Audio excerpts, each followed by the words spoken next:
आता बघूयात कौशल्य विकास मंत्री मंगल प्रभात लोढा यांच्या एका वक्तव्यामुळे राज्यात नवा राजकीय वाद पेटलाय। भारत शेतीमुळे नाही, शेतीमुळे सोने की चिडिया नव्हता, तर घराघरात स्टार्टअप होतं म्हणून सोने की चिडिया म्हटलं जायचं असं वक्तव्य लोढांनी केलंय। त्यावर विरोधक आणि शेतकरी नेत्यांनी हल्लाबोल केला।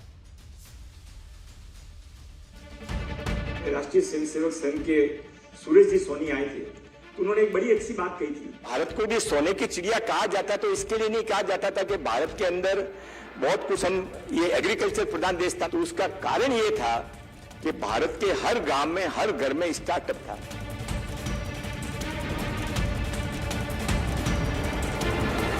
मंगल प्रभात लोढांनी भारताला सोने की चिडिया म्हणण्यामागे शेती नव्हे तर घरोघरी असलेले कुटीर उद्योग आणि स्टार्टअप्स कारणीभूत होते असं वक्तव्य केलं। मात्र त्यामुळे शेतकऱ्यांचा अपमान झाल्याचा आरोप केला जातोय। भारत हा कृषी प्रधान देश आहे, याकडे विरोधकांनी लक्ष वेधलं। शेतकरी नेत्यांनीही लोढांच्या वक्तव्यावरून आक्रमक पवित्रा घेतला।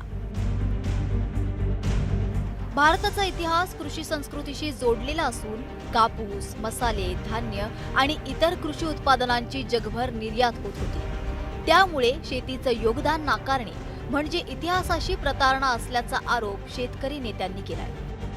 कारखान्यामध्ये ज्वारी, बाजरी, सोयाबीन, कापूस पिकवण्याचं तंत्रज्ञान जन्माला आलेलं नाहीये, त्याच्यासाठी तुम्हाला आमच्या वावरातच यावं लागेल।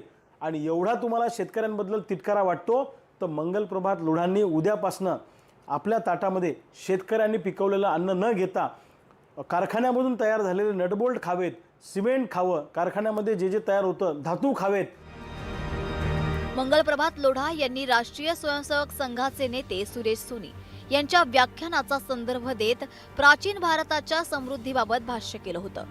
भारताची समृद्धी केवळ शेतीमुळे नव्हे तर घराघरात चालणाऱ्या कापड विणकाम, धातूकाम, हस्तकला आणि इतर कुटीर उद्योगांमुळे वाढली। या उत्पादनांची निर्यात होत असल्याने देशात मोठ्या प्रमाणात सोनं येत असे असा त्यांचा दावा होता।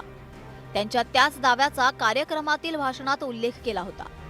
मात्र त्याचा विपर्यास करण्यात आल्याचा दावा मंगल प्रभात लोढांनी केला। त्या काळामध्ये आपला जीडीपी फार जास्त होता, 25 पेक्षा जास्त कंट्रीमध्ये आपला एक्सपोर्ट होत होता। आता परत आपला भारतने स्वामी विवेकानंदच्या शब्दामध्ये विश्वगुरु करायचे असेल तो घरी घरी स्टार्टअप केला पाहिजे। हा माझ्या भारत कृषी प्रधान देश होता, आज पण आहे, नंतर पण राहणार आहे। भारत हा कृषी प्रधान देश आहे। देशात औद्योगिकरण वाढत असलं तरी शेतीचा वाटा हा सर्वात मोठा आहे। शेती व्यवसायातच देशात सर्वात मोठा रोजगार निर्माण झाला होता। त्याचाच आधार घेत विरोधक आणि शेतकरी नेत्यांनी मंगल प्रभात लोढांवर टीकास्त्र टाकलंय। Bureau report, news 18 Marathi.